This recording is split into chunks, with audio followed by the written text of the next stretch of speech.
tous d'accord dessus. Mais d'un point de vue religieux, quelle est la place du sport dans la religion? La place du sport dans la religion, elle est très très importante.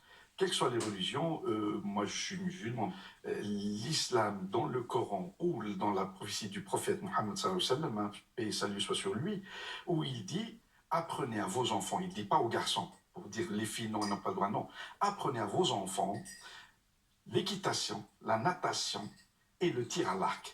Trois choses. Et puis à l'époque, la meilleure des choses, c'était quoi? Le cheval pour faire. Donc tout le monde faisait du cheval. Et puis, qu'est-ce que c'est? C'était pas le monde industrialisé qui pollue. Avant l'industrialisation, il n'y avait que le monde agricole. Et dans le monde agricole, donc c'était que de la santé. L'agriculteur, il se levait toujours de bonne heure, 4 heures du matin, hiver comme été. Il travaillait, il mangeait que bio et il faisait du sport. La natation, l'équitation ou le tir à l'arc. Dans le monde de 2021, auquel on espérait, nous, 2021, donc le 21e siècle, qu'on allait avoir la paix générale, parce qu'il y a de l'eau pour tout le monde, il y a de la nourriture pour tout le monde, seulement il y a ces conflits, il y a ces guerres, et donc le sport, c'est très très important. Tout le monde le dit, et on le sait, 10 minutes, 15 minutes, 30 minutes que de marche, ça permet d'éliminer, ce que dit François, les toxines. On a tous des toxines. Et surtout, tout ce qu'on mange maintenant. Avec tout ce qu'on mange, on a surchargé le corps par toutes ces sucreries, ces matières grasses, et on le sait que c'est nuisible. Et donc, on n'arrive pas à avoir cet équilibre. Je travaille beaucoup, de 7 heures du matin à 21 h, 20 h, je stresse dans le travail, je ne mange pas le repas, je n'ai pas le temps d'aller à la cantine, même la cantine, peut-être c'est pas très, très bio, mais je mange au moins un repas. Non, que des sandwichs, ou bien des sandwichs avec plein de sauce. Et après, on prend en plus une boisson gazeuse. Tous les scientifiques maintenant, ils disent que tout ce qui est soda, c'est bourré de sucre et de sel. Et toutes ces sandwichs rapides, c'est nuisible au corps. On lutte contre l'obésité, le taux de diabète augmente, le taux d'hypertendu augmente, le taux d'obésité augmente, et c'est ce qui fait le terrain le plus favorable à la Covid-19, au SARS-CoV-2, le taux le plus élevé de mortalité, les diabétiques, les hypertendus et l'obésité, d'où le premier pays, taux de mortalité, plus 760 000 morts à ce jour, c'est les États-Unis, après l'Inde, après le Brésil. Et donc, le sport, c'est la vie. Le sport, c'est la santé. Eh bien, si on complète le sport avec la prière chez les musulmans, on a vu Ryan sur le reportage, et je vous félicite de ce reportage qui va encourager plus de jeunes. La prière elle-même chez les musulmans, c'est 4 ou 3 prières, c'est des génuflexions. Pourquoi il y a cette première génuflexion, puis après la prosternation? Parce que l'homme, depuis qu'il se lève du matin, il est debout, la circulation sanguine, elle se fait au niveau des membres inférieurs. Eh ben, le fait qu'on se prosterne, on va ramener le sang au corps, et surtout quand on se prosterne et on médite et on prie, on est en lien avec Dieu et on est en lien avec son propre corps, et c'est du sport. Vous savez, chez les musulmans, on fait un sport extraordinaire. C'est un mois de Ramadan, où le jeûne maintenant, ça y est, il y a plein de livres qui sont dans toutes les librairies, le jeûne intermittent, ou le jeûne en continu, mais avec boire que de l'eau, ou le vrai jeûne.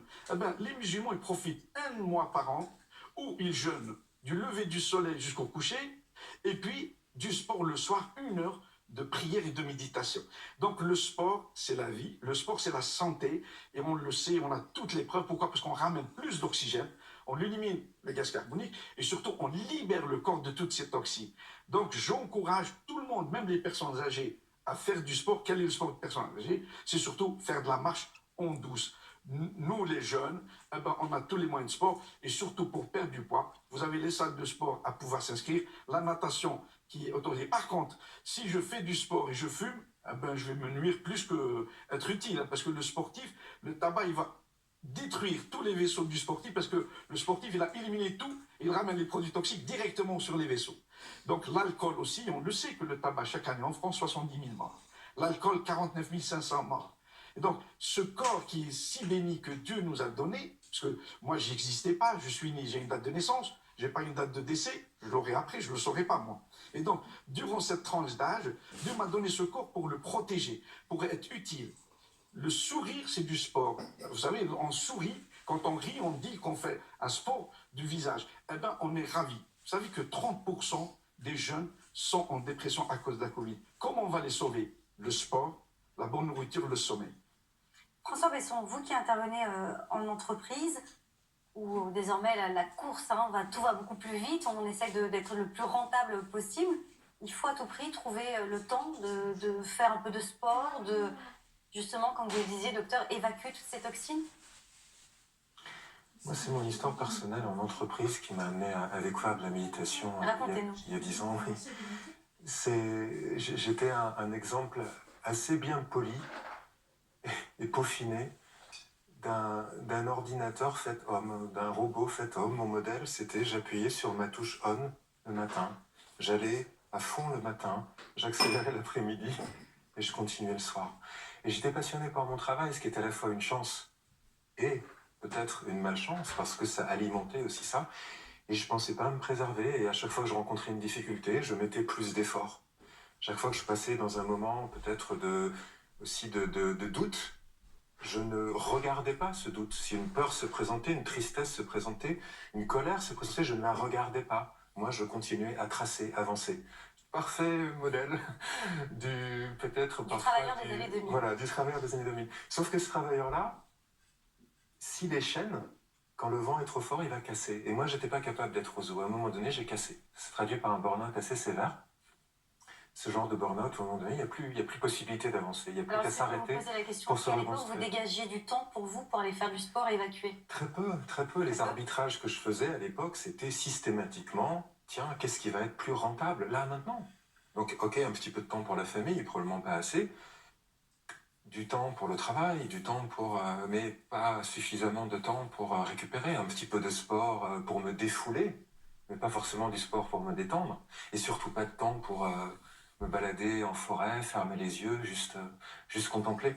Ce qui est très intéressant dans les nombreuses études qui ont été faites ces dernières années sur les effets de la méditation, notamment de la méditation de pleine conscience au travail, c'est que ça ouvre cette voie à aller vers plus d'efficacité, mais dans plus de détente et plus de souplesse.